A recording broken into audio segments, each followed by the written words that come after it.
Hi guys! Ito pong article na ito ay may nag-send sa atin, kaya maraming salamat.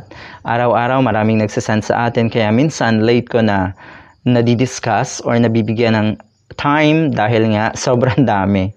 So maraming salamat dito sa nag-send neto. Sabi, ito po ay isang article ng Kapamilya United, pwede nating i-follow. Willie Revillame nagmamakaawa daw sa GMA na tanggapin siyang muli matapos ang nangyari sa OLTV ayon sa veteranang showbiz talk show host na si Christopher Min. So may katotohanan nga talaga na mukhang nagmamakaawa, nagpaparamdam na makabalik etong si Willie Revillame. Mahirap kasi yung kalagayan ngayon ni Willie.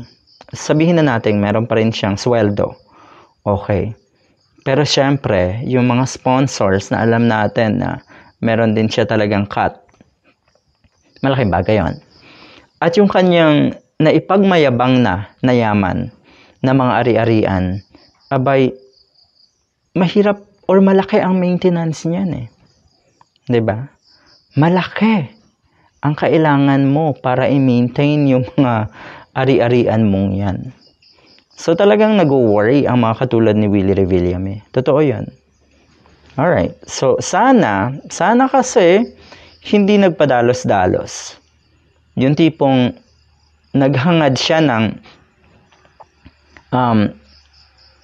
kagitna pero isang salop ang nawala. 'Di ba? Totoo yan ha. Huwag tayong masyadong maghangad ng sobra-sobra. Dahil minsan pag nasobrahan yung ating kagustuhang maangkin yung mga bagay-bagay na gusto natin, baka totally mawala sa atin kung anong meron tayo. Mahirap talaga yon. Tama ba yung sinabi ko? Naghangad ng kagitna pero isang salop ang nawala. Mukhang tama naman. Sabi dito, hindi pa man nare-resolve ang issue kung mananatili pa rin o tatanggalin na ang wawawin ni Willie Revillame sa OLTV ay may kumakalat ng chika. Nagpaparamdam nga daw ang TV host ulit sa GMA. Sa GMA, yes, pwede siyang magparamdam. Pero talagang wala na siyang pag-asa sa ABS-CBN. So yon, sana tayo ay nagbasa-basa ng mga reactions ng mga netizens na sana ay wag nang tanggapin ng GMA. Siguro naman kahit papano ay mag-iisip na rin ang GMA.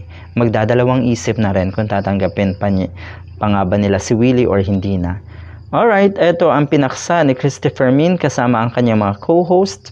Anyway, ito ay narinig na ng marami sa atin na nagmamakaawa nga ako. No? Pero totoo talaga nga na mukhang nahihirapan ngayon na makarecover ang isang Willie Revillame. Balita nga natin ay ayaw daw magtrabaho at mukhang depressed. Mahirap yan. Pero yun nga, sabi ni Ruffa Gutierrez, chin up. Huwag kang masyadong sensitive. Yun po yung binitawan ni Ruffa.